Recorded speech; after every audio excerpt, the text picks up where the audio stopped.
While the unclassified version of the National Defense Strategy is not yet public, the fact sheet that has been released raises some questions about the strategy that will guide Pentagon policymaking. Barry Pavel is Senior Vice President at the Atlantic Council, former Special Assistant to the President, and Senior Director for Defense Policy and Strategy on the National Security Council staff. Barry, welcome to the program. Thank you very much. So let's start with the threat.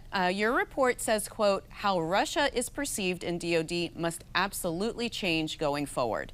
Why is that, and how should it change? So since the end of the Cold War, Russia has not really been considered a major threat. So this is a very long time, and the culture in a large organization like the Pentagon changes very slowly.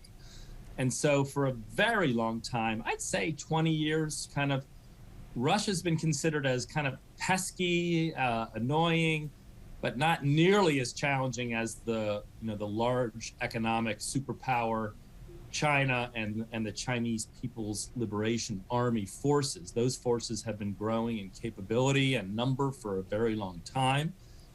China's leadership is very ambitious. They want to displace the United States as the global leader. It's a hostile ideology, et cetera, et cetera. So I get China as a major threat, but Russia's been considered a country in decline, so don't worry, they're getting weaker. But in the meantime, they have a leader who is very risk tolerant, very revisionist, and they have a force that, although it has not performed in Ukraine, can be extremely damaging for the United States and for NATO allies. So I think it really has to change, but I worry that it's not changing quickly enough. We already saw Russia threaten Moldova over the last 48 hours, so another country. There were some explosions, and there are some warnings about them broadening the war as just another example. So NATO, you will see a change in NATO strategy in June at the summit.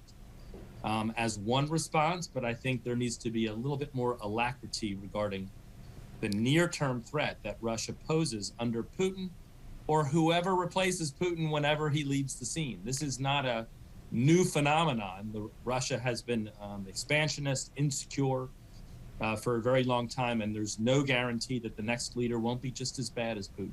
Well, Barry, continuing with the threat, because the worst case scenario threat is China and Russia allying against the U.S. So what's the strategy to handle that? That is the biggest worst case question. And so, the United States has never before faced the possibility, or not since World War II, I guess, of having to fight conflicts with two great powers at once. On February 4th of this year, the two leaders of Russia and China signed a statement that said that their cooperation is without limits. That is a very serious thing for us to take into account. And so how can the U.S. military handle the volume of simultaneous military threats that might be posed at the same time? I think there's only three answers.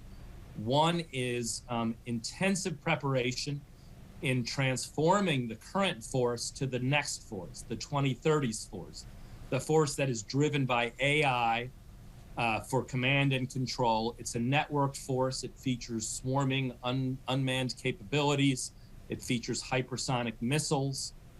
It's a very different force that leverages the advances in network communications for much greater military effect. That's number one. Number two, we need to bring allies into the tent in a way that is not, that is very different than it has been in the past. We've kind of been nice to them. We've kind of included an ally here and there and this and that. We need radical transformation of how the United States military cooperates with allies. It needs to be what we call a latticed approach, where they are fully knitted into our intelligence sharing, into our plans where relevant, into joint research and development. We use their capabilities and they use ours. It just needs to be really close because we need their capabilities to deal with these two large threats. And then lastly, strategic forces, including nuclear.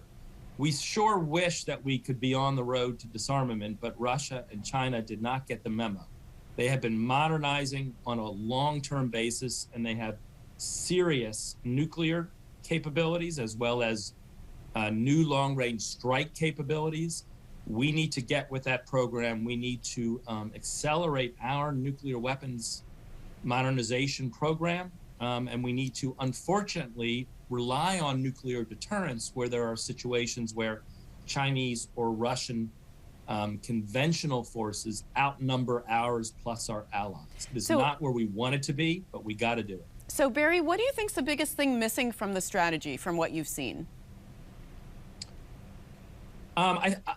Well, so far we haven't seen much. It's been a fact sheet. If I were, the one thing I would change is a very, very clear prioritization. The large bureaucracy in the Pentagon wants to do everything. They want to do full spectrum dominance of everything, everywhere, all the time. I wish we had $1 trillion defense budget that could do that. We don't. So the two great power threats, China and Russia, that's the priority. Iran, very serious. But is that nearly the priority that Russia and China are? I don't think so.